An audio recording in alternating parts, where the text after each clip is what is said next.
So that's option one, and then option two. Sorry, we paused for me for a second. Pause. Thanks. The other one was other one. Which is other one? This is other one. Hang on.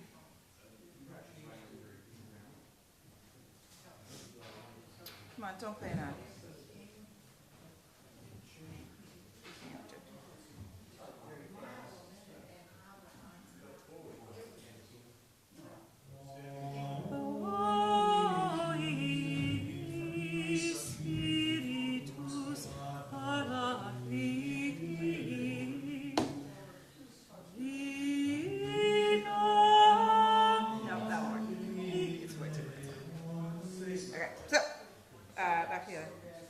Just one more time. So the option is with or without. I think. I don't need to reload it. It's still on the screen. Oh, God damn it. Stop. Stop, stop, stop it. Stop it. Stop. Thank you. This one. From the beginning.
City.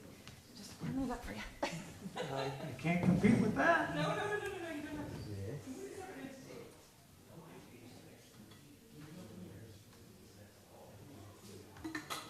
I might have to raise this up. You may. Let me briefly introduce you. But since I don't know You can make up things about it. I know this is an $800 striker, but I left my striker upstairs. Sorry. I'm not gonna do it. that one. No, mine has a design.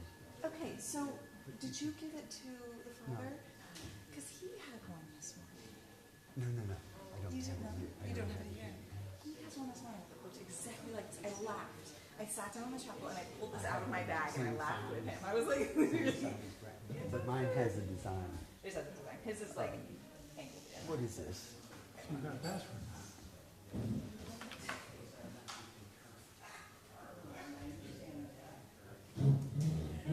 Okay. Cool. So yeah, just a web browser. Let me get rid of this.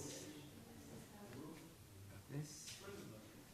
Can you use this? Microsoft Edge. Yeah. We're good? Yeah. Let me just type it in. While you are doing that. Thank you so much for all your efforts, by the way. Much appreciated. I know there's a lot that's gone into this.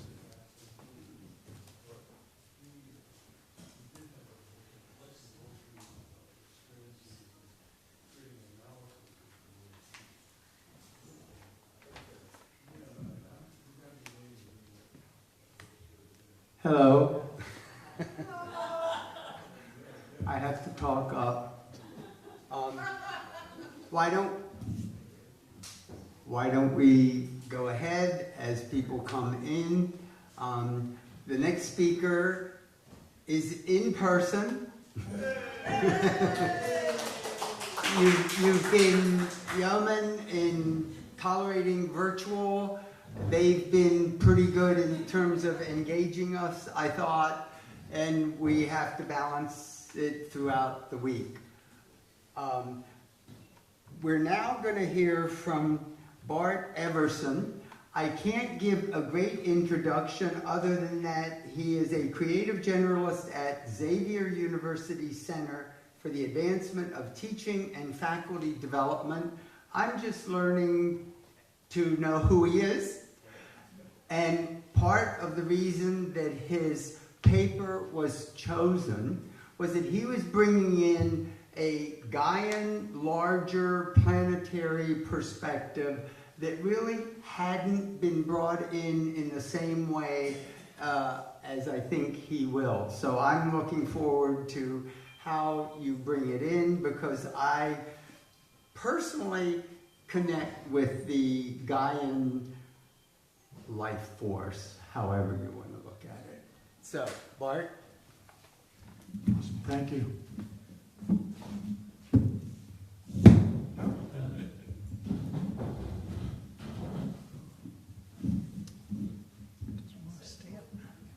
I had it a moment ago.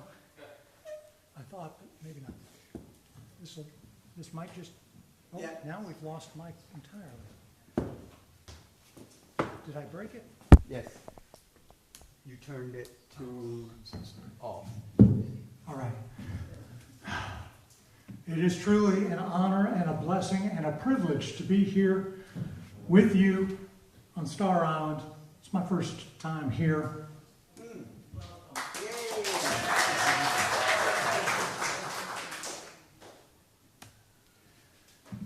And I can't compete with Jessica, but I did want to start with an invocation.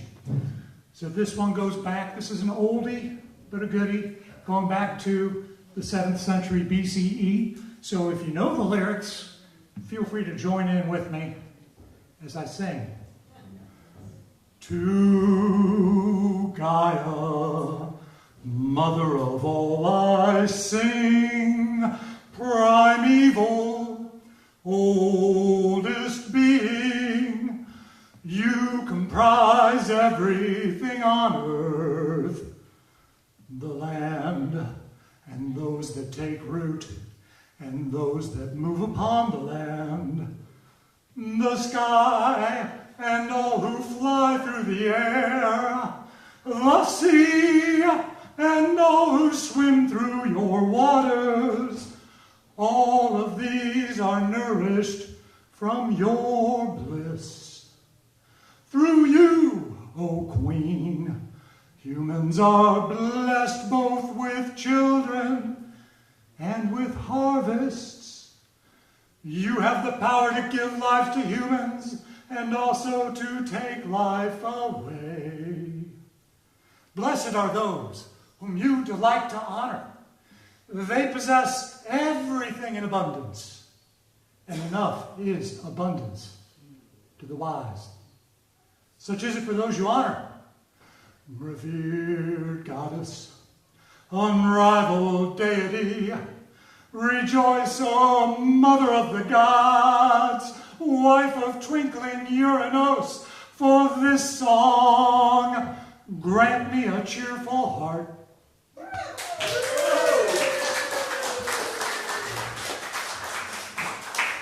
And I have to give thanks also to my dear departed friend and theologian, Dr. Michael Homan, for that translation.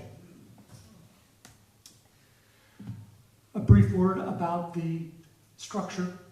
I'm going to talk about a spiritual experience, and then I'm going to talk about some interpretations, and then I'm going to talk about a spiritual experience, and then some interpretations. And then possibly some future directions, and I will end not with a conclusion, but with just a continuation.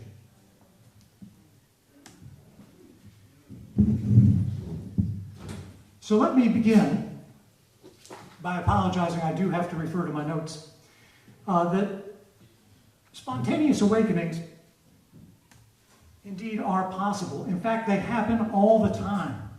A poll by Gallup, it's not the same poll that Calvin was talking about earlier.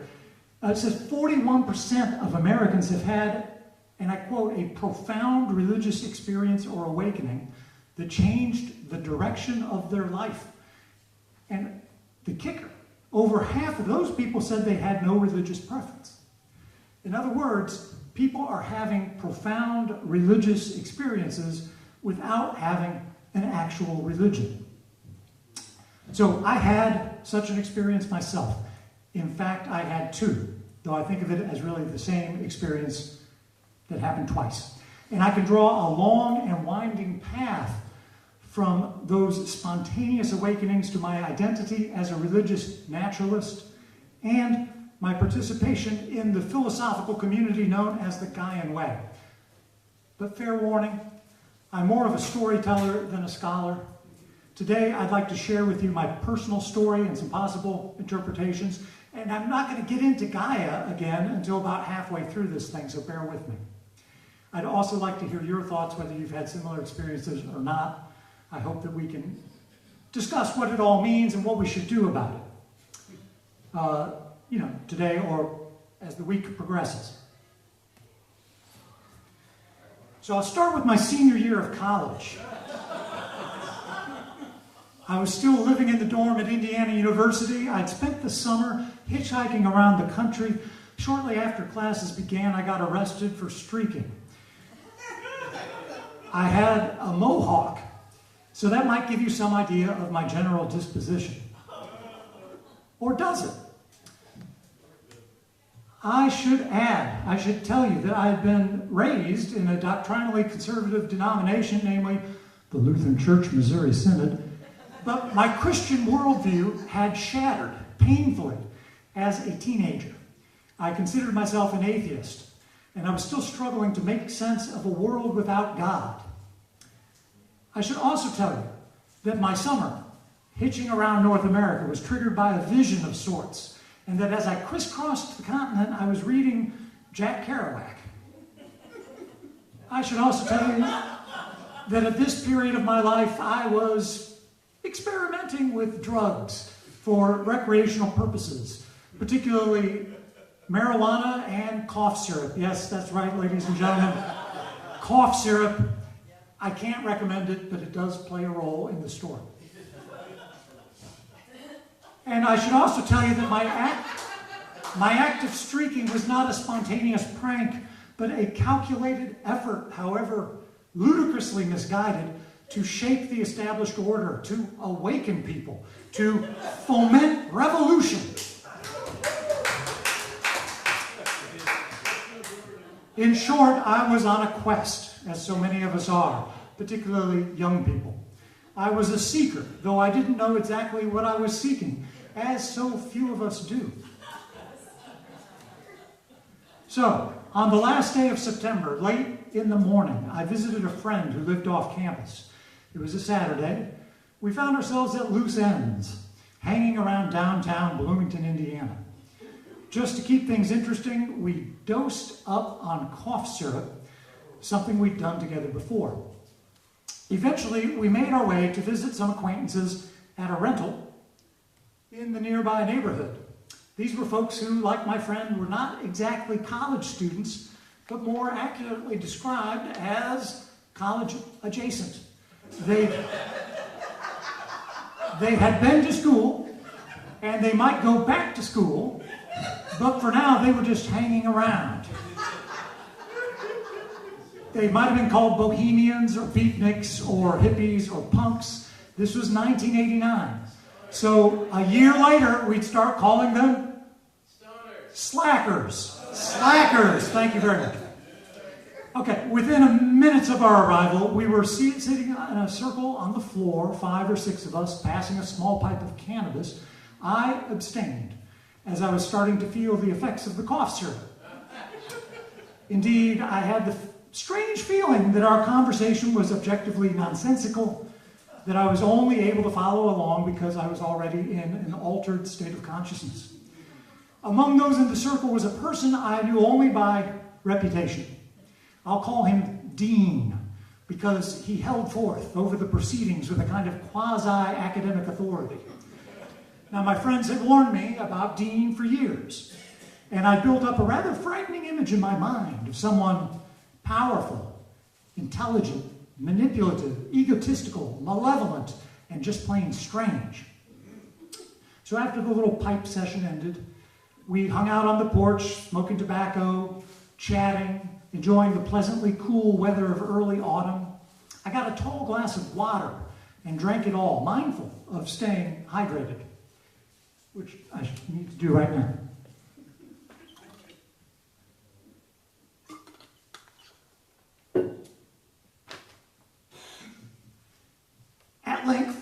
my friend went back inside with Dean to smoke some more marijuana.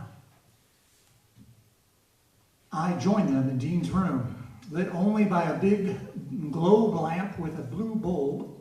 The new Beastie Boys album, Paul's Boutique, was playing on the stereo. This time I did not abstain, taking a couple puffs off Dean's pipe. I developed at this point the distinct impression that Dean was telepathic. He seemed to know everything I was thinking with perfect clarity. I could see it in the way that he looked at me. It was more than telepathy, I realized. He was God. Well, that was the only name I knew, the only name I'd been taught. My fear was gone. Dean was shining with a more than human benevolence as he looked right inside my mind. And then the focus shifted from Dean to me. Whatever I was witnessing in Dean, I became aware of in myself. And with that shift, I crossed a threshold into something glorious, but also indescribable. I can only say that it seemed to contain everything. I'll come back to this in a moment.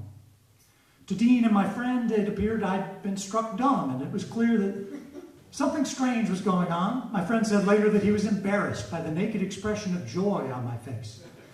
And then I threw my head back and laughed aloud and continued to laugh and laugh and laugh and laugh. And if you know me, I'm not a laugher. So this was... The whole episode had lasted for about 5 minutes of consensus time. When I was finally able to rally my verbal abilities, I shouted, somewhat hoarsely, I was right. I was still right. I had always been right. That's a quote from Camus. It might seem like an odd thing to yell, but it reflected my feeling of justification, that every amount of suffering I'd ever experienced in my life had been justified in that moment. Now, I immediately began to forget what I'd just experienced.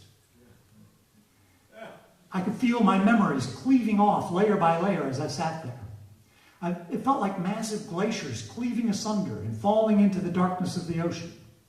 I could feel myself falling so far, so quickly, that I sometimes feared I was going to be sucked down into a negative energy spiral. There was a tragic aspect to this forgetting, but even that was beautiful in its way. Well, life went on somehow. When I went to work that evening at the Musical Arts Center, I was functioning normally. In fact, I was functioning a little better than usual. I spent the next week or so in an energized state of heightened awareness. Eating food and drinking water gave me a euphoric buzz. Talking to people, just the simple fact of human interaction, it gave me a rush, and I felt a vital connection to others, unlike anything I'd ever felt before. Everyone I'd met seemed more intense and insightful, as if it was they and not me who just had some extraordinary experience. Even my history textbook, which had seemed so dull before, now seemed suddenly engaging. I felt that I was falling in love with everyone and everything, romantically, erotically, passionately, truly, deeply, madly in love. Well, by the 7th day, I had returned to something resembling my ordinary baseline mental state. To my disappointment. In one sense, nothing really had changed. I was still a college student, laboring to complete my undergraduate degree. In another sense, though, everything had changed, in that my fundamental understanding of reality had been altered. Now, some interpretations. I struggled to convey the meaning of this understanding even to myself, even in the immediate aftermath. I struggled even to describe the experience. What had happened in those 5 minutes? It had seemed that everything in the universe was coursing through me.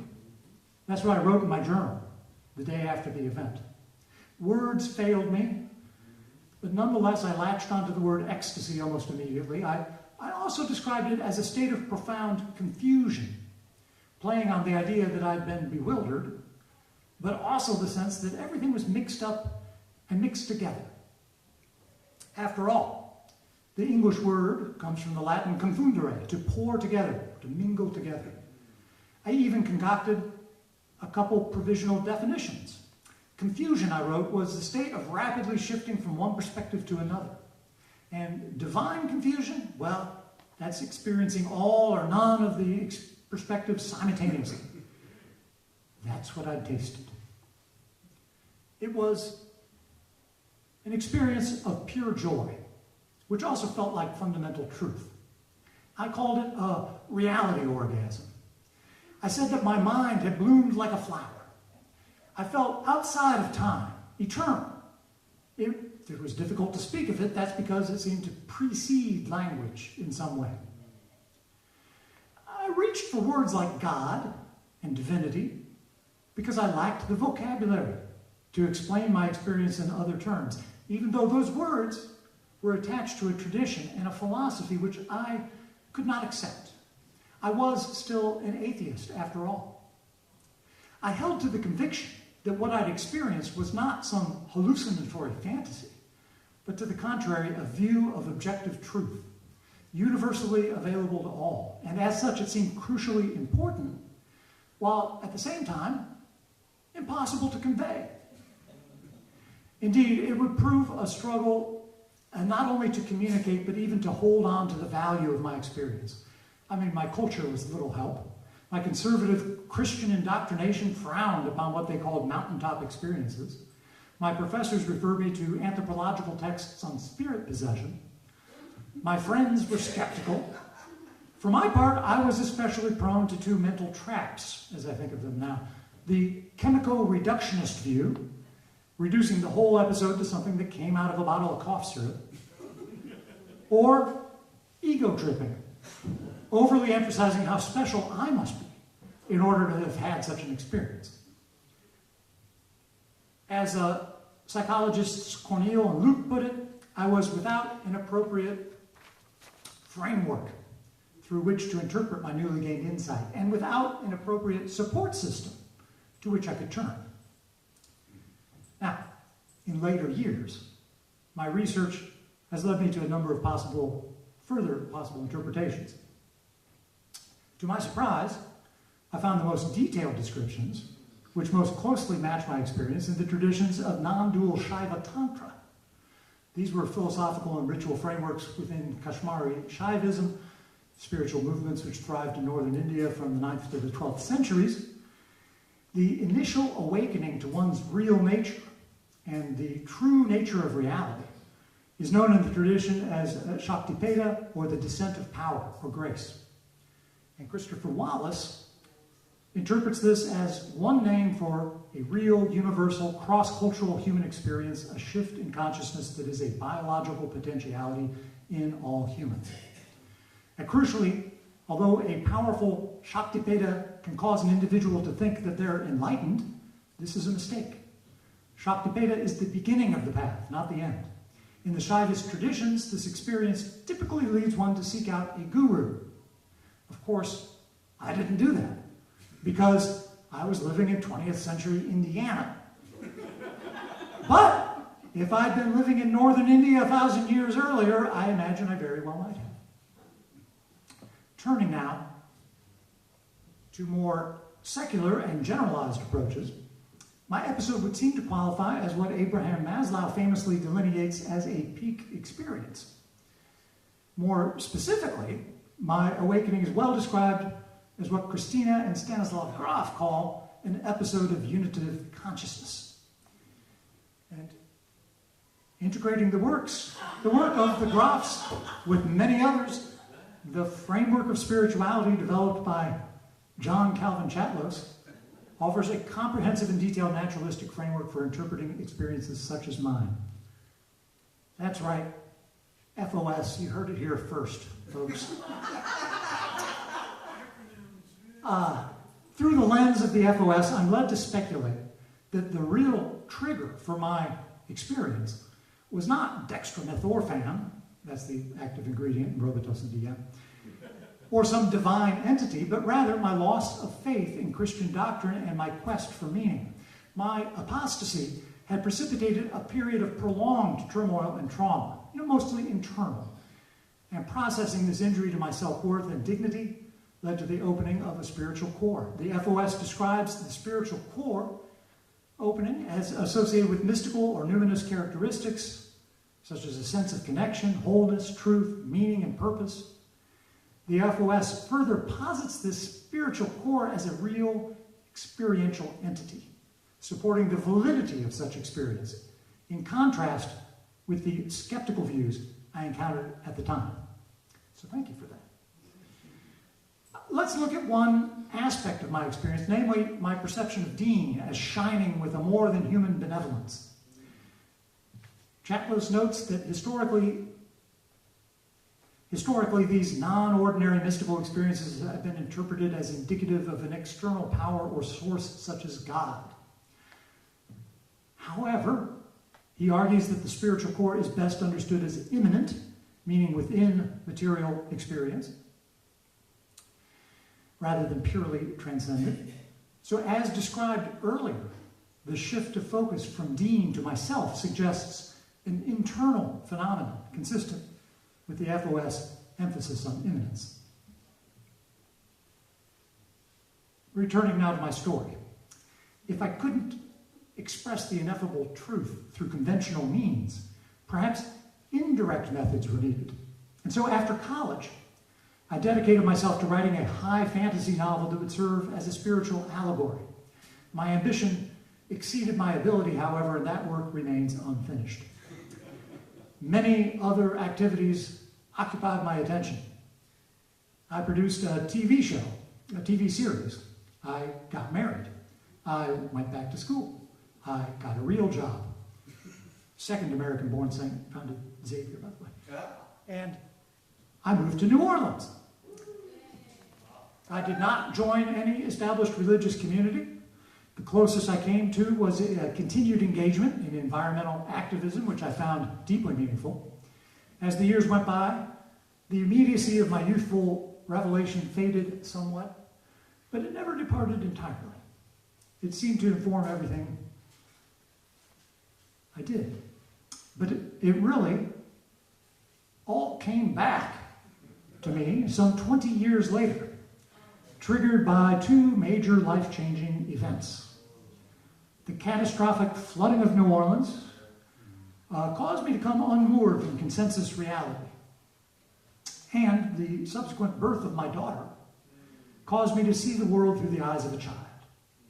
Slowly, I experienced another transformation, which in time I recognized as fundamentally the same transformation. The ecstasy I'd experienced on 30 September 1989 came back, but this time it came gently rather than in a soul-shattering rush. This time it stayed for a couple years.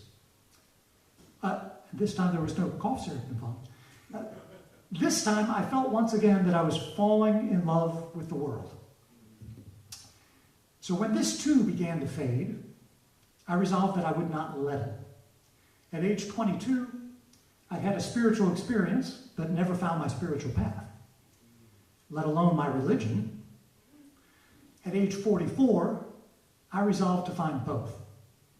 So I set myself a quest to intentionally uncover or discover my religious identity, and to engage in habits and practices which serve to maintain my sense of connection and keep the truth I'd known in view. It was very quickly evident to me that I was a religious naturalist.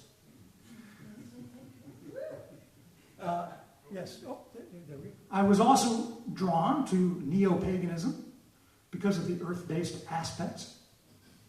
In a sense, you could say that I sought out a guru, only not in a single person, but in communities.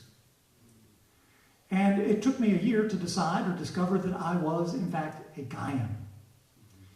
It took me almost a decade to find the newly formed Gaian Way community. But here's what that means to me. I know, love, and participate in Gaia, Mother Earth, mother of us all. She is no less than a symbol for the co-evolutionary, interconnected ecosystems of the planet, a system of systems, and the only home we have ever known. Rocks are her bones, water her blood, air her breath. I am her child, her lover, her victim. She birthed me, she sustains me, she will consume me in time. I am a cell in her body. All of human history is but one chapter in her story. To experience her as sacred is crucial to a life well lived. To her I pledge my life and my loyalty. I am an earth worshiper. I am a Gaian. I might add that for me, this is a thoroughly naturalistic philosophy, religion, and worldview, embodying the perspective that nature is enough to explain everything we experience and encounter. Now, earlier,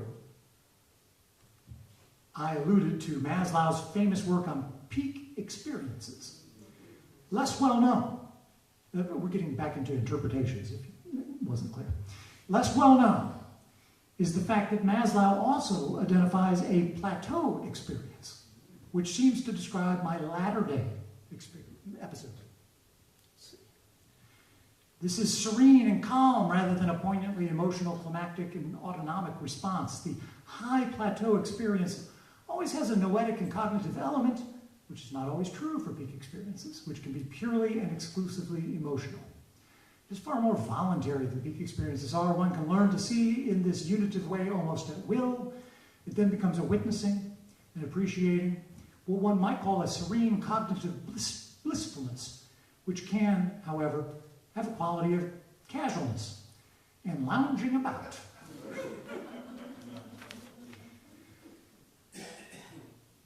But the question remains, how do I explain what happened to me? What's the Gaian take on the experience that led me to Gaia?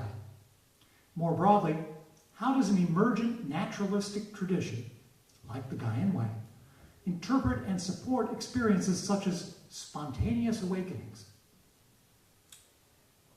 Well, to be blunt, it doesn't. Not yet. The Gaian way, founded by Eric Asadurian in 2019, is so new that it has yet to develop fully formed teachings. And perhaps it never will. Gaians are anarchic and generally uninterested in dogmatic approaches. Nevertheless, Gaians are receptive to the ways in which science illuminates the mysteries of existence, and therefore I think there's value in exploring these questions. And that indeed is the motivating purpose behind this whole presentation. It's my feeling that the Gaian way might benefit from studying the insights of the FOS and adapting them into a more specifically Gaian practice. I also feel that Gaian concepts might complement and extend the FOS within a thoroughly and consistently naturalistic worldview. Building upon the comprehensive biopsychosocial spiritual model of well-being developed by Chatlos and others, I propose an eco-biopsychosocial spiritual model that emphasizes the ecological embeddedness of our experience, similar to work by Margaret Grace Steinman, Joel E. Strime, and Heidi Schreiberpan. For example, a brief word about nature seems appropriate at this juncture. Terms like contact with nature and natural surroundings, they're used in the literature a lot, and maybe we all understand what is meant by that, but they still may be problematic insofar as they frame nature as something distinct and separate from humanity. A thoroughly naturalistic perspective acknowledges that we are always in contact with nature, that indeed we are a part of nature, and that there can be no separation. Indeed, this false dualism represents exactly the sort of anthropocentric framing which is challenged by a Gaian perspective and which Gaian practice seeks to dissolve. There are, of course, numerous accounts of awakening experiences that take place outdoors, and Cornel and Luke identify contact with nature as a significant factor in awakenings, particularly as a regular practice that people do after they've had an awakening. This aligns, the FOS also describes the spiritual core opening as revealing an awareness of our connectedness with all of nature. And this certainly aligns with my youthful experience of everything in the universe coursing through me, as well as my latter-day understanding of our participation in Gaia. However, as I think my story makes clear, Gaian awakenings do not necessarily map neatly onto nature mysticism. Another example. The FOS makes no claim about notions of God outside of human experience. Well, this aligns well with a naturalistic worldview like the Gaian way. Gaia is not God, nor can one concept be neatly swapped out for the other. However, a common theme of many awakening experiences, namely this idea of connectedness with all of nature, or the universe, or God, might be generalized as awareness of participation in a being or system greater than oneself. Similar to what Brendan Myers, inspired by William Butler Yeats, calls an immensity. So if Gaia can be accepted as having a real and empirically verifiable existence, the relevance of this concept should be readily evident. So what follows are just a few more preliminary notes, which may be helpful to such a project. You can think of this as a little deep background.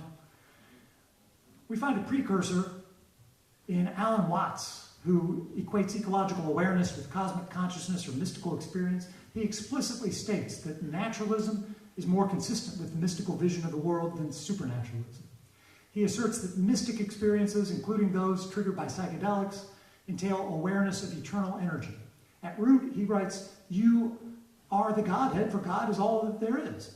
Now, Watts resolves this seeming contradiction between God language and his professed naturalism as an artifact of a fundamental disconnect between East and West.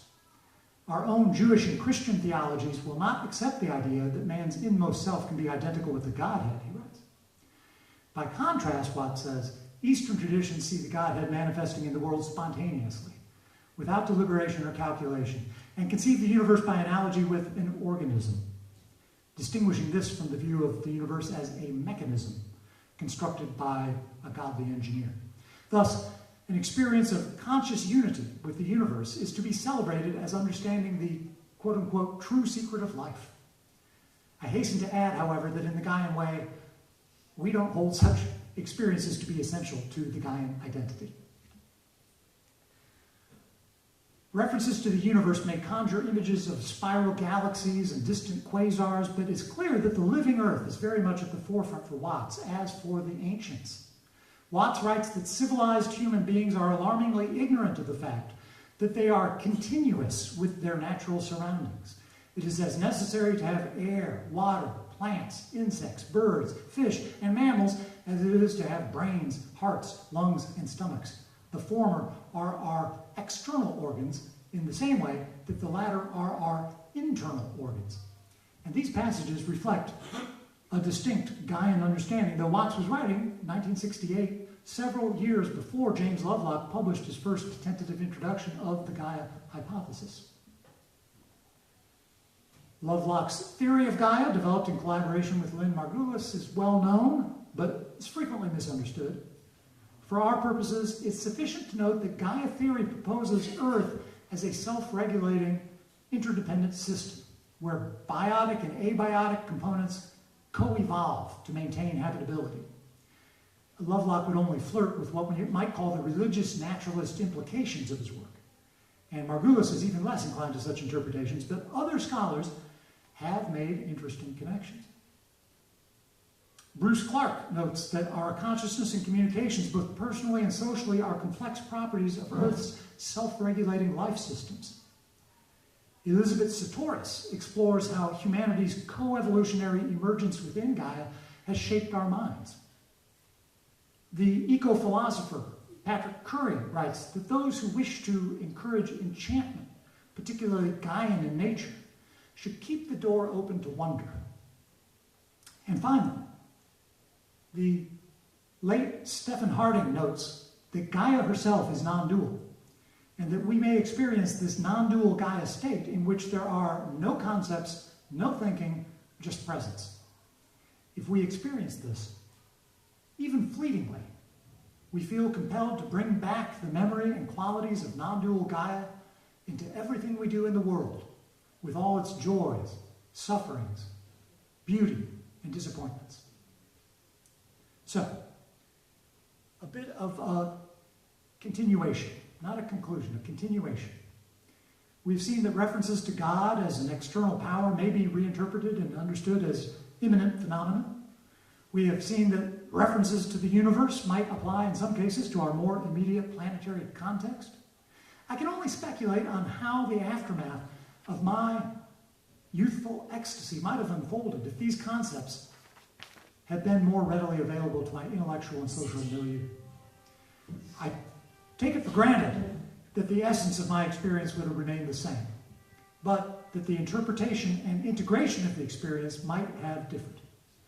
Imagine how the course of my life might have been altered if I'd understood my episode of unitive consciousness as the bliss of Gaia. Imagine what I might have contributed to my community if such experiences had been valued rather than dismissed. Well, this brings us back to the title of this presentation. I feel there's a need to develop a Gaian schema for understanding, interpreting, and supporting spontaneous awakenings. Notice that first word, toward. This presentation only sets up such a discussion. What would such a schema look like? I welcome your thoughts.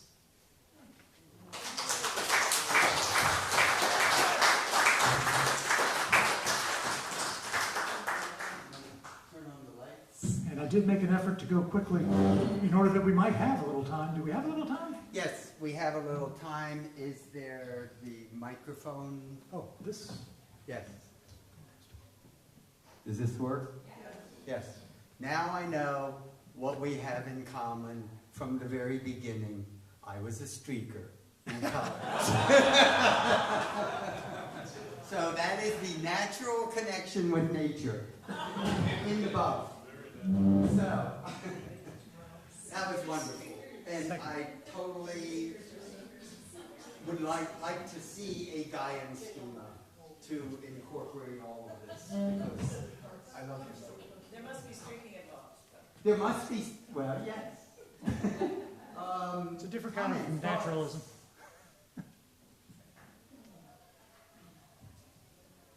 Well, thank you for sharing your story. It was marvelous. Yes. And we're taking the story from your start, but then I like how you looked back and reinterpreted what had you talked about the two events, and how very different they really were, but how you saw them as one.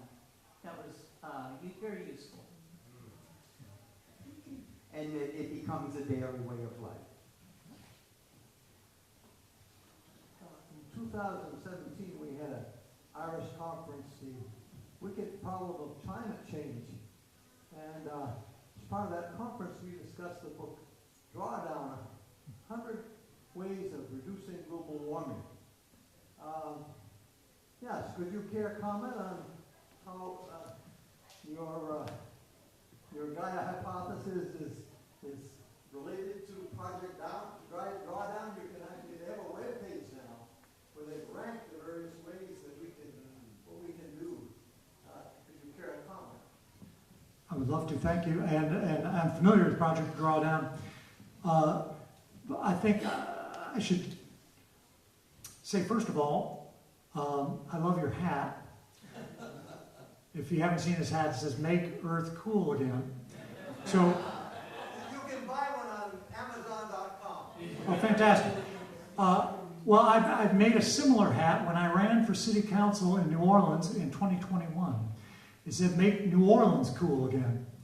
But the idea was I ran as a climate candidate. And I've gone through a whirlwind of being involved with different climate action groups. My primary activist energy these days is focused on locally in New Orleans in what we call the Greater New Orleans Interfaith Climate Coalition.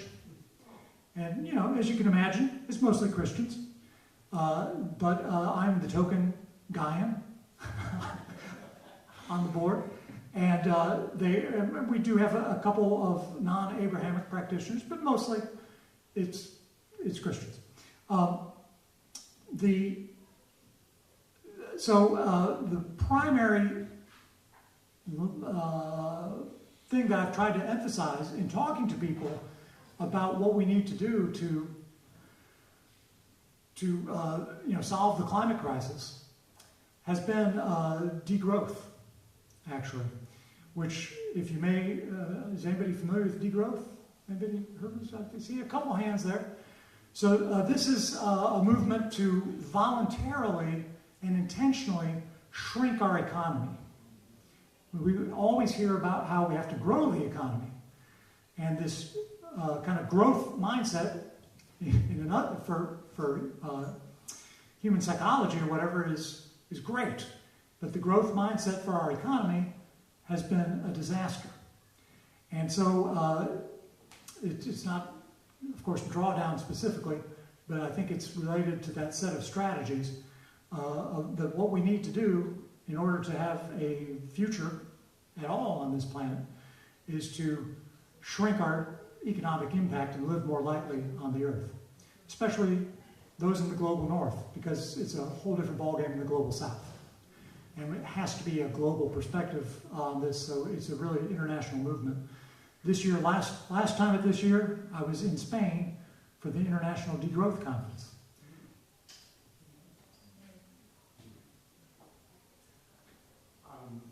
Do we have, because we're going to have to, while you're asking a question, may I use the screen to Of course. connect with the next? Yeah, that was the last slide, so I'm all done. Go right ahead. Hi, my name's Ursula, and we have a group called the Religious Naturalist Association, of which Bart has been a member for a long time. And the Gaia notion is one way of expressing the whole notion that the natural world is our story, is our base, and that we have religious responses to it, spiritual, eco-moral, and so on. And I just learned a few minutes ago that one of the speakers on Thursday from 1:30 to 2:30, who is not going to be here, we have been accorded that time. Oh. So Cool. I just sent out an email. So any of you who want to continue to think along these lines, we'd love to have you join us on Thursday. It'll be in the evening. I think that's a great opportunity to look, what would the Gaian way look like as part of natural? Thank you.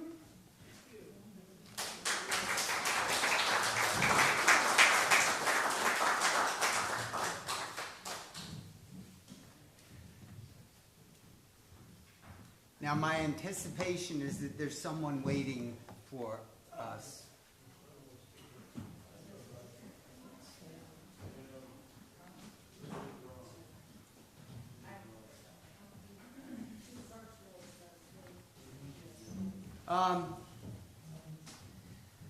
While we're waiting, Linda Grof, at the last minute, also could not be here.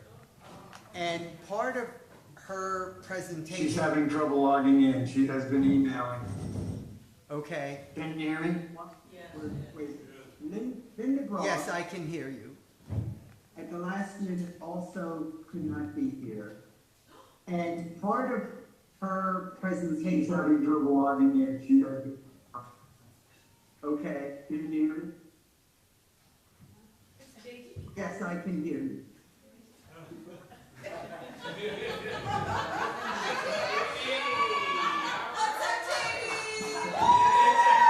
Sorry, that was on my end.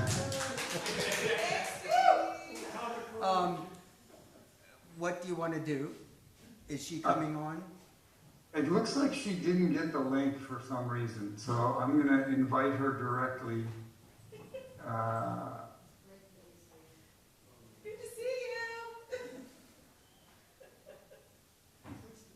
He can't see us, can he? I think, yes. Well, he can't see you, he can see... you. Yes. You're in the screen, but You can hear us, Can he hear us? hello from us. Hi, Oh, JD, everybody says hello. Hello. They hi. can, it's because they can see you. Oh yeah, they're all smiles. It is 85 degrees in this house. I just finally broke down and turned on the air conditioner. Speaking of drawdown, and, I am a sweaty mess. Let's see. What happened? Tried to invite.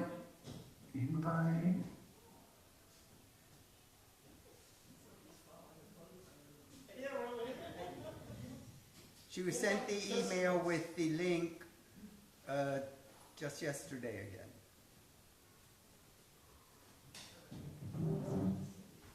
Sometimes those go to the junk mail folder. Yes, I'm unfortunately. Do you have a phone number for her, Calvin? I don't think I do.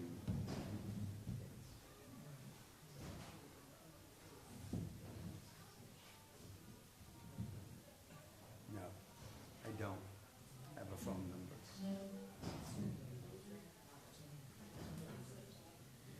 Anybody have a phone number for Linda on hand? If she can connect with me by phone, I could give her presentation. She sent her PowerPoint so we could do that. But yeah. I'm not sure how she's going to connect. So,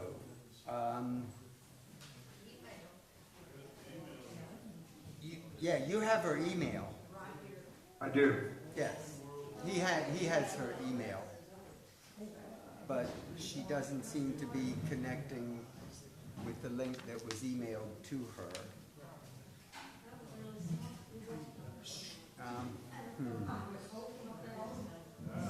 We could probably use a break if she's not going to make it.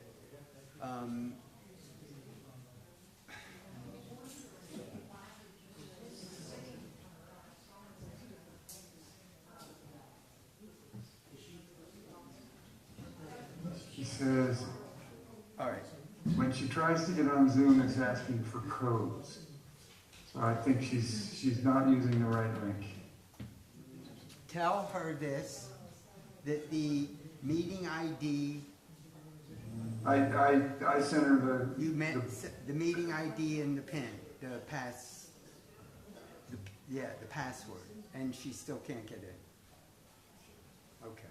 what's happening.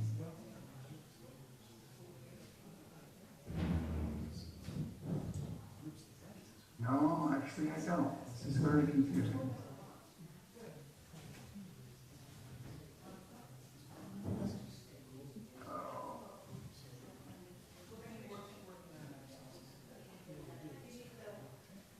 I think maybe a 5-minute break is in order. Yeah, okay. While we See figure what you can do.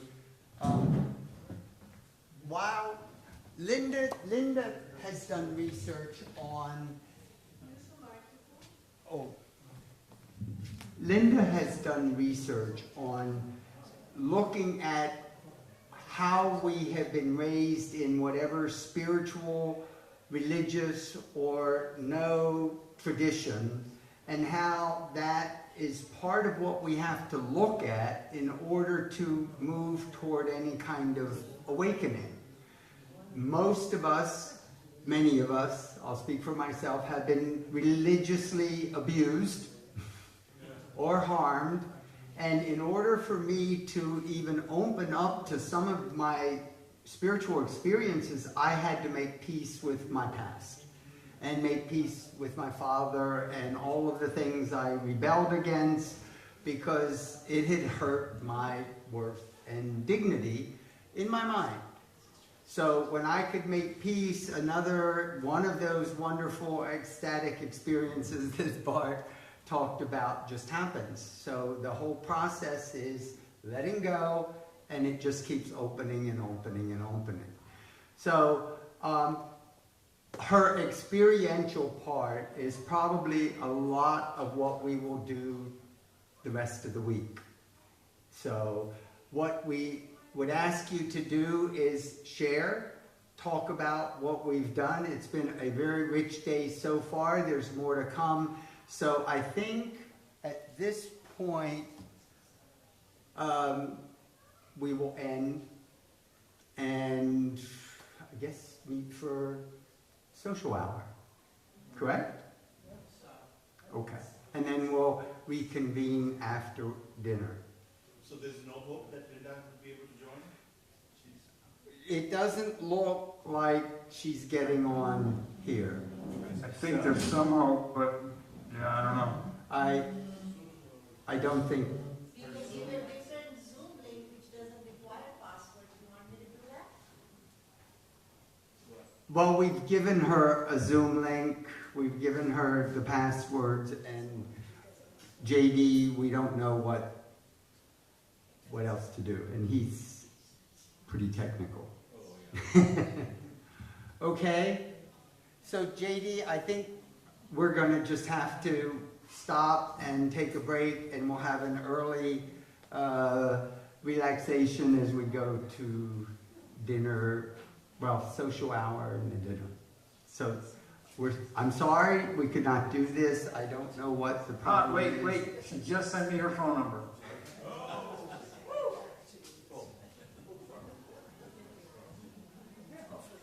Oh, it's 97 degrees outside. It's too bad. You should be up here. It's wonderful Yeah, I know. with the breeze. All right.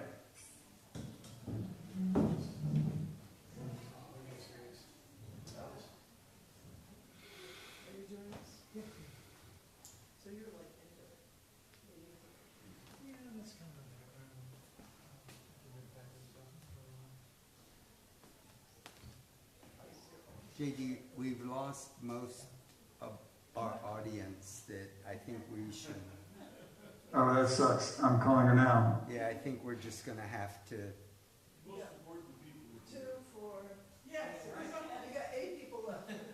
And she's not. To Yes? voicemail. The person you're trying to reach is not available. Tone. Please record your message. That's it. Oh, I dialed the wrong number. That's the problem. Oh, shoot. Well, I will talk to her and see what she wants to do. 79. Could she come in Ryan? on Thursday where we had somebody cancel out? no, we're gonna have the religious naturalists come in that time. Which I think is a good idea. Hold on. Let me put you on speakerphone so they can hear you. The PowerPoint in your name that doesn't work from the computer, which I've emailed it, but it reads it. No, I got them and replied to you. There's just a delay, obviously. In the meantime, Calvin has, they were debating whether to dismiss everybody, and apparently some people left. So now the question is, do you want to go ahead and do this anyway? Can she share- get on? I don't think she's going to be able to get on, Calvin. She's tried everything. Millions of you have problems with the Zoom phone you left. Then I think we should probably give it up and take a break. The quality won't be very good. What? The quality won't be very good. No. Okay? Apparently, You can present the document. You can. apparently, he's trying to hold the phone near my microphone is not working. Calvin, were you able to hear anything Linda said? No. Not very well. So JD, we're gonna shut down. Okay, and we'll be in touch after dinner, right? For Sarmi. Michael. For those that are not going on the sunset. So, Linda, they're gonna call it on their end, but let me see if we can figure out a way to make this work at a later time. Is that an option, Calvin, or? Right now, no. There might be some way we can try to at least get her material to But people. you have her material. She sent the Some- power multiple times. Yes, but I'm not at my computer. Okay. So let me see if I... JD? Okay. Let me close down and I'll have to get back to you because you're live. Okay, Calvin, I'll see you in the morning. Bye. Yeah, I'm wondering if you're using them. Okay. Okay. Have a break. You wanted to put something up on the last slide? Yeah. Go ahead. I think you can. Okay. Great time.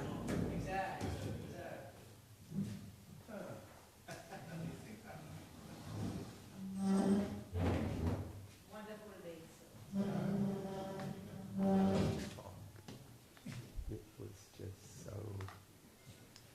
I forgot to mention, I know everybody has left, but I did want to say, if you like music and if you love the earth, I recommend this radio series that I produce. It's a weekly series featuring new music that celebrates earth. Eco-spiritual music, we call it. We've been producing this weekly for 1 year now, and we think it has great potential. Actively looking to try to syndicate it out to other community radio stations. It's just on this little community radio station in New Orleans. But of course, on the internet, you can listen to it anywhere, anytime. Thank you. Thank you. All right, very good. Are you familiar with Unity Earth? Kurt Johnson? Really sound familiar now. One of our speakers. Unfortunately, he's virtual. Your work, there's huge Synchronicity? organization of people that are trying to get the same message out there. That's why. So he's speaking at this conference He's speaking, later? but he's virtual. Yeah. But you would look up online Unity Earth, and he's built a whole network. It's pretty large, and what you're saying would readily fit in, and they should know about your work. That's fantastic. Okay. I don't think I've heard. Especially if you're involved with media. Yes? Yeah, well, They're developing a whole media group so that once we have a unified message, it will get out there. seems like a good connection to make. Yes, yes. So thank you, speaker. I didn't get arrested, I didn't get caught. In the flesh. Yes. Did you ever listen to Deep Forest? The musical genre? Yeah. Yes, yes. I mean, that's, to me, it's sort of Gaian. Yeah, yeah. It's like, kind of like trance, electronic trance house music, right? Well, to me, it's like, what I love is the fact that they go into different countries or different regions, and then they take and absorb the music of that area, the indigenous and the local, and they use their instruments and use their voices and create something. Oh, wait. Deep Forest, the musical act. Yes. Yes, okay. Yes, I do know Yeah. what you're talking about. I was thinking of, there is a subgenre of trance music.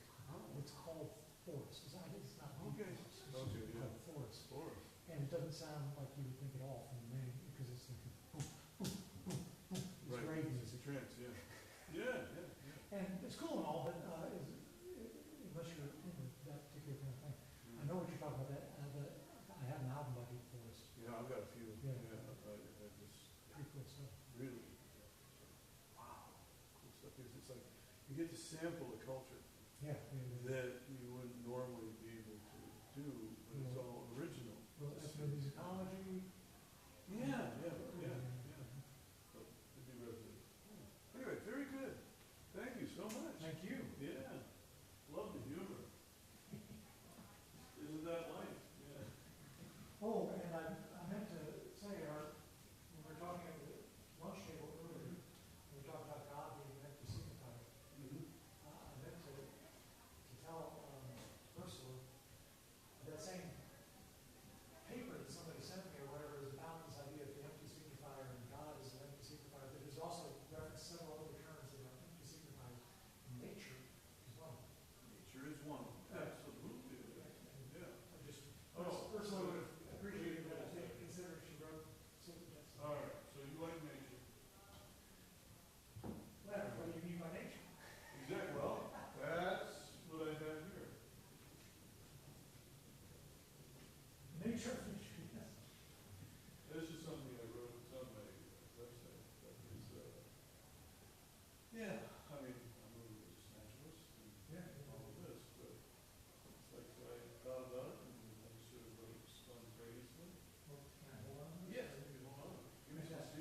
And he's like, oh, this word doesn't even make sense. And I really took that to heart, you know, as I tried to be careful in using that word. Because as a rule, in Beyond Word, that's not what we talk about. We talk about Earth, and we talk about Gaia, Right. and those are more specific. Yeah, it's frustrating. But We talk about spending time outdoors. For example, our recommendation is that you meditate outdoors.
बस ठीक है मैं इंज करांगी देखो इंज करांगी तुम ज़्यादा हो गया फिर मैं कहूँगी पीछे हो जाओ ज़्यादा घट है मैं कहूँगी इंज लगे आओ अच्छा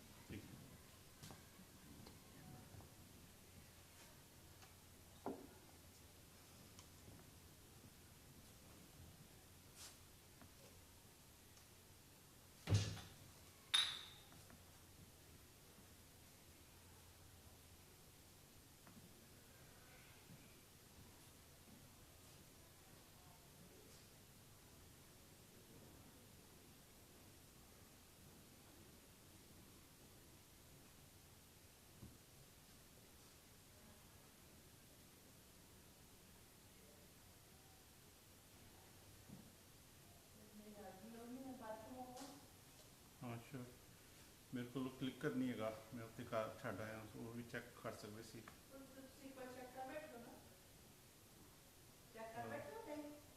हाँ नहीं कर बैठा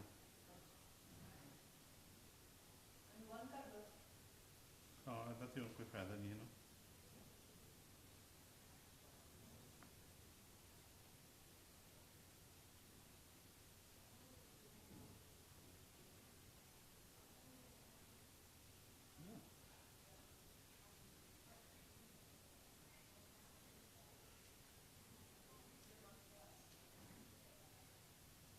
Hi JD, I can't hear you.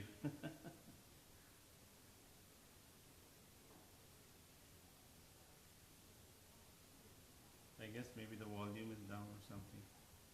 Probably, yeah. Oh, well now I can hear you. You probably won't actually be using this Zoom room because you're there, you're on the island. Oh, okay. So, yeah. I think this particular Zoom connection is done for the day. Oh, fine. Yeah, I wasn't worried about the Zoom connection. I mean, how do they do the streaming then? Because I thought all these talks were going to be streamed. They are. They're streamed through YouTube. Oh, I see. Okay. So even the remote presenters come through this Zoom link, but then it's projected on the screen and it gets streamed through YouTube. It's a whole different system. So. Got it. So we don't really need the Zoom connection anymore. Right, not today. So. Do you want me to turn it off or? No, you don't need to do anything. I'll close the meeting in a minute here. Fine. I just wanted to say hi and. Yes, it's wonderful to see you again, and I'm really, really looking forward to your talk on awe, because I really think that awe is the secret. I do too. So many of the talks already, just from today, it seems to me that awe is the thread that connects them. Absolutely, yeah. In fact, if you ever get a chance, you can listen to it. I gave a TEDx talk on the power of awe. Oh, good. Okay. Yeah, it's in my bio. That's on the program. You might want to just take a look at it whenever you have some time. Okay. Yeah, but yeah, wonderful to have you here. So thank you. Yep. Well, good luck. Thank you very much. Thank you. See you soon. Yeah.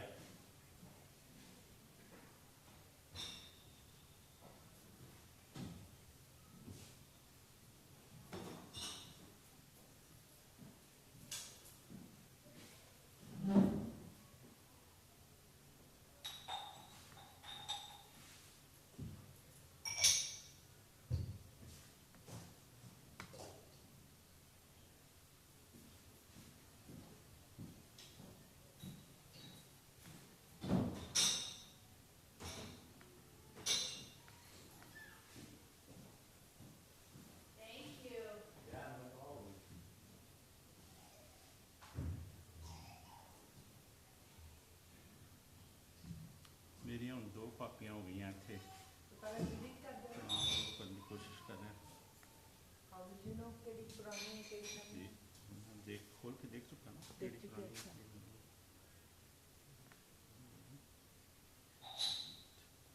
Check कर लो नवीन check कराना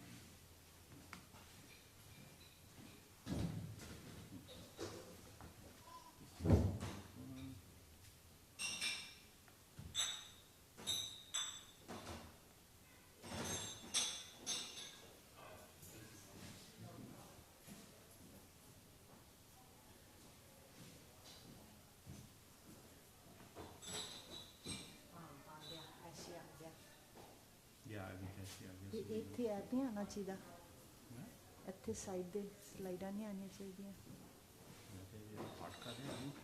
ਨਹੀਂ ਨਹੀਂ ਨਹੀਂ, ਇਹ side ਦੀਆਂ ਪਹਿਲੇ ਔਰ ਬਾਅਦ ਦੀਆਂ ਸਾਈਡ ਤੇ ਨਹੀਂ ਆਉਣਗੀਆਂ ਨਾ, ਨਹੀਂ ਆਉਣਗੀਆਂ। ਮੈਂ ਠੀਕ ਕਰਾਂਗਾ ਤੇ ਨਹੀਂ ਆਉਣਗੀਆਂ, ਅਜੇ ਤੇ ਮੈਂ ਕੁਝ ਹੋਰ ਕਰ ਰਿਹਾ, ਅਜੇ ਤੇ ਆਉਣਗੀਆਂ ਕਹਿ ਰਹੇ।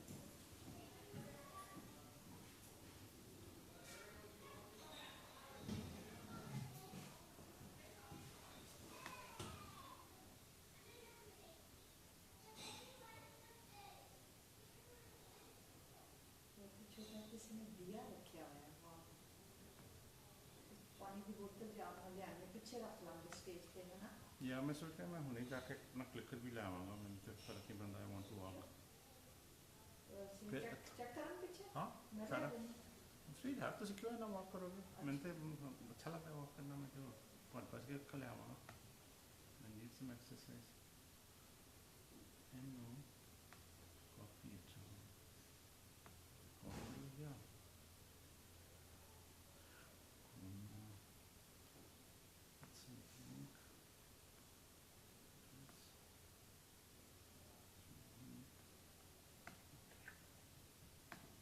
हॉट हो गया। किसी गूगल भी पाना है, पादे होने। हाँ मैं उन्हें पा लेना। गूगल पे क्या होना चाहिए वैसे?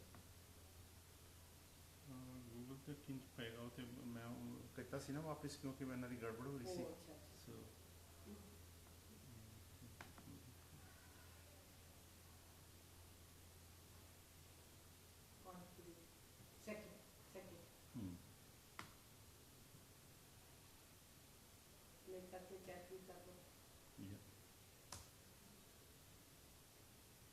Did you know you can decalcify your pineal gland using only your left hand?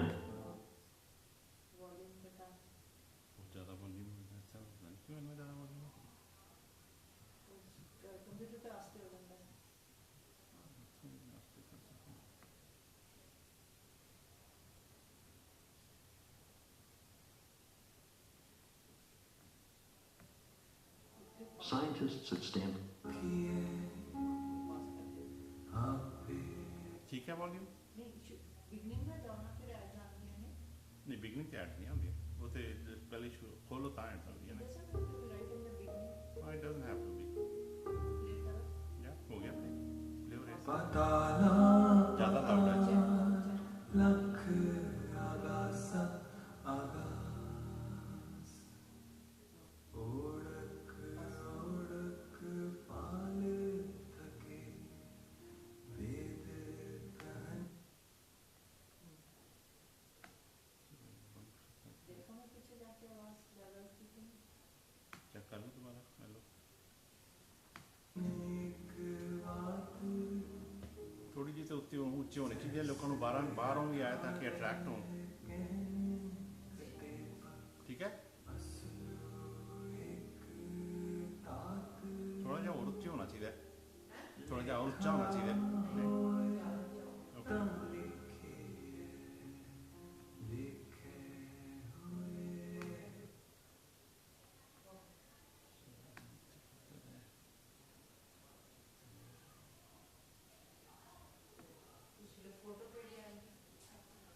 Photo ते उन्हें करा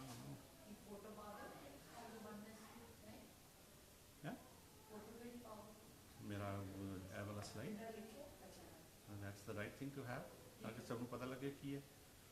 पर ए ना मैं देखा है कि क्लिकर तो बाद इन्हों जो फुल स्क्रीन करो तो फिर क्लिकर इन्हों पिक कर लेंदा है, जो पहले फुल स्क्रीन कर दियो फिर क्लिकर लगाओ तो फिर पिक नहीं करता। की करता है मैं थोड़ी तो गल नहीं समझ आ रही। सो मैं अपना क्लिकर विच पाना होंदा है ना, तो जे मैं उन्हें पहले फुल स्क्रीन कर दिया और फिर क्लिकर पावा तो वो कैच नहीं करता, फिर वो चलता ही नहीं अगे। पर फुल स्क्रीन तो करना ही पेगा ना, तानी तो साइड पे आनी है।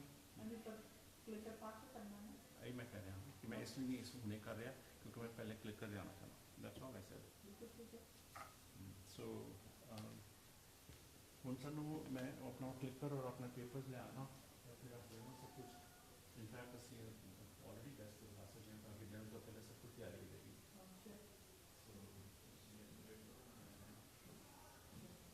पानी नहीं चाहिए, पानी उससे मेरा पड़ है ना, पानी की बोतल भी ले आऊँगा, सब कुछ ले आऊँगा।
ਲੱਗਦਾ?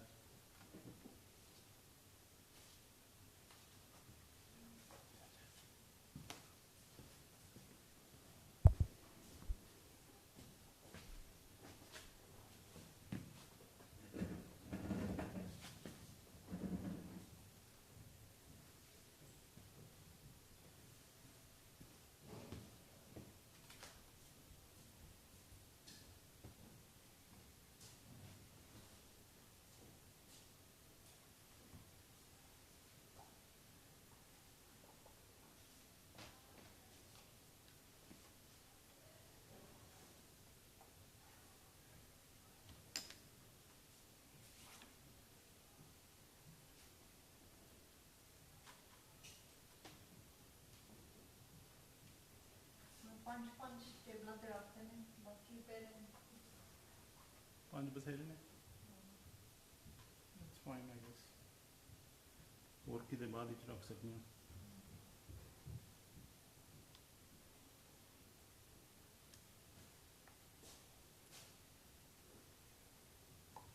In case anybody needs more, yeah. And you announce ਕਰੋਗੇ ਕਿ ਮੈਂ ਰੱਖੇ ਨੇ ਟੇਬਲਾਂ ਤੇ, ਲੋਕਾਂ ਨੂੰ ਕਿਸ ਵੇਲੇ ਦੱਸੋਗੇ? ਸ਼ੁਰੂ ਵਿੱਚ ਹੀ ਦੱਸ ਦਿਆਂ ਮੈਂ। ਸ਼ੁਰੂ ਤੇ ਕੋਈ ਕੰਟੈਕਸਟ ਨਹੀਂ ਹੈ, they won't even understand.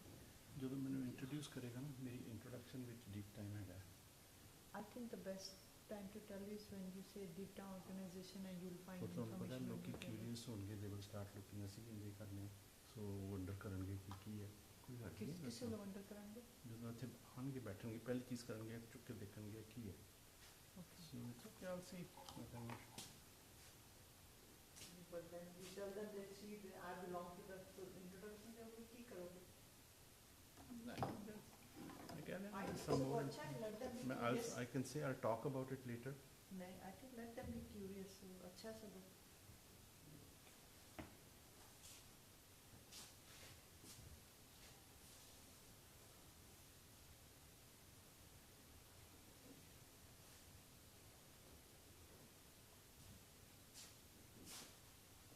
ਉੱਥੇ ਰੱਖ ਦੇਣਾ ਬਾਕੀ ਵੀ। ਛੇ ਟੇਬਲਾਂ ਤੇ ਰੱਖ ਦੇਣਾ।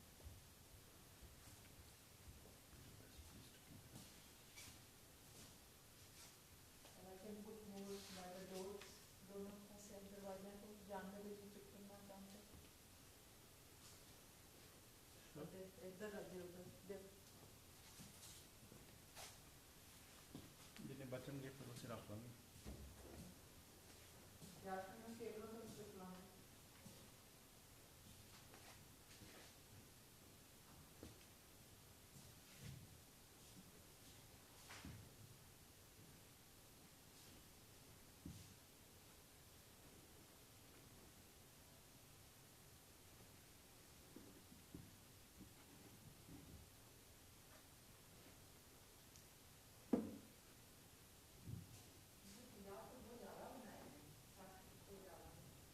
अच्छा,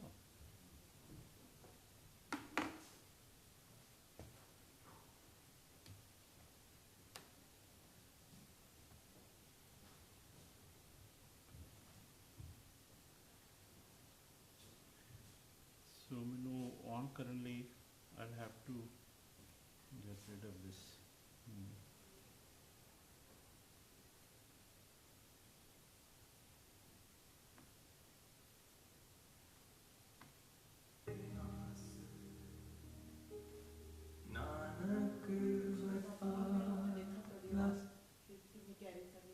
हाँ, मैं देखूँ।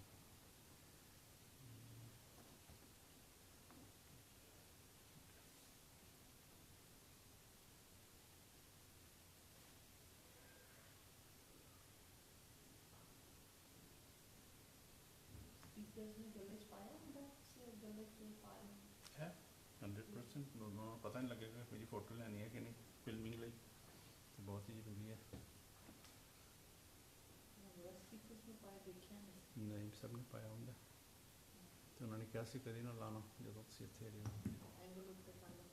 ਹਾਂ, ਇੱਥੇ ਨਾ ਆਉਣਾ। ਹਾਂ, ही ਕਰਨ ਦੀ ਲੋੜ ਨਹੀਂ, ਆਪਣੀ ਜਗ੍ਹਾ ਤੇ ਖੜੇ ਰਹੋ। ਐਂਗਲ ਹੋਰ ਤੇ ਹਾਂ। Yeah, is it good? Can you hear me? You can hear me clearly?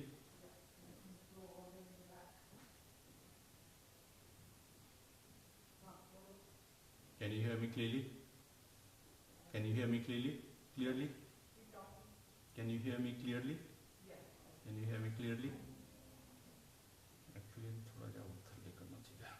ज़्यादा check.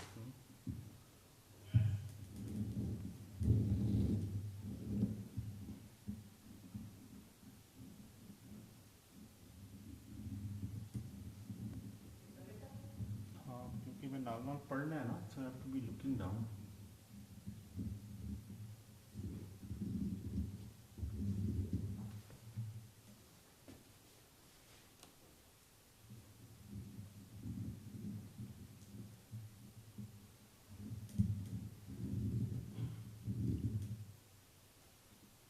Hello, hello, hello, hello, hello.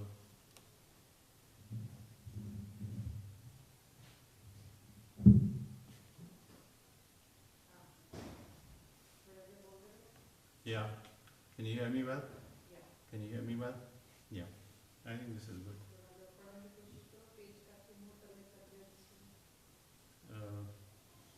Okay, page. Just pretending that I'm reading. Can you still hear me? Yeah. I'm pretending that I'm reading. Can you still hear me? Oh, and for a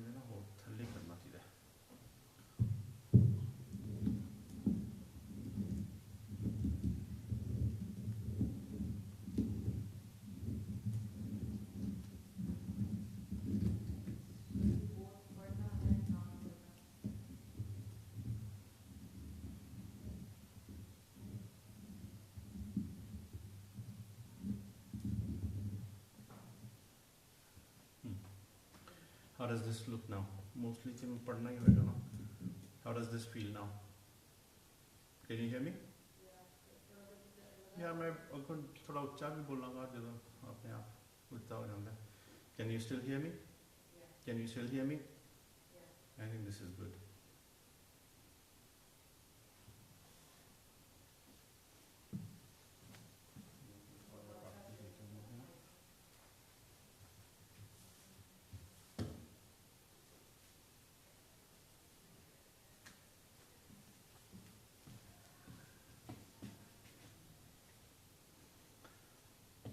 As Calvin stated in his introduction, I subscribe to the Sikh religion. Sikhism was founded in northern India about 500 years ago and is the 5th largest religion in the world with about twice as many subscribers as Judaism. Yeah, which thale karna payega mainu. But I can speak a little bit louder.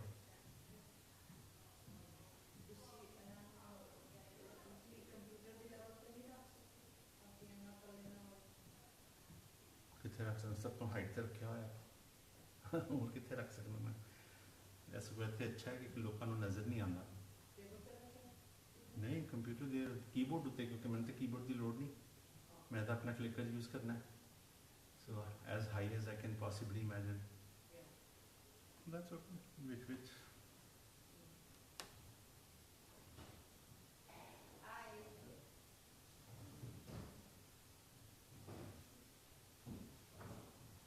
alright I think we're in good shape.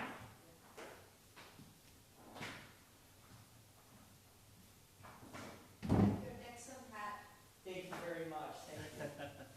Yes. The sun in my eyes.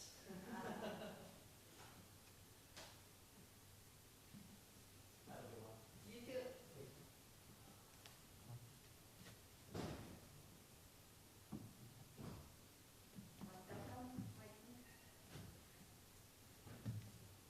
This had done चलो here जा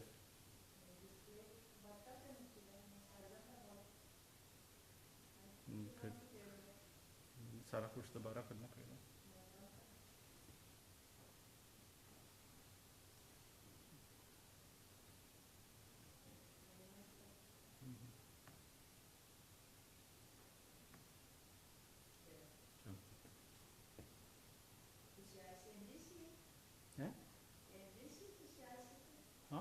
This is in fact Zoom भी चल रहा है वैसे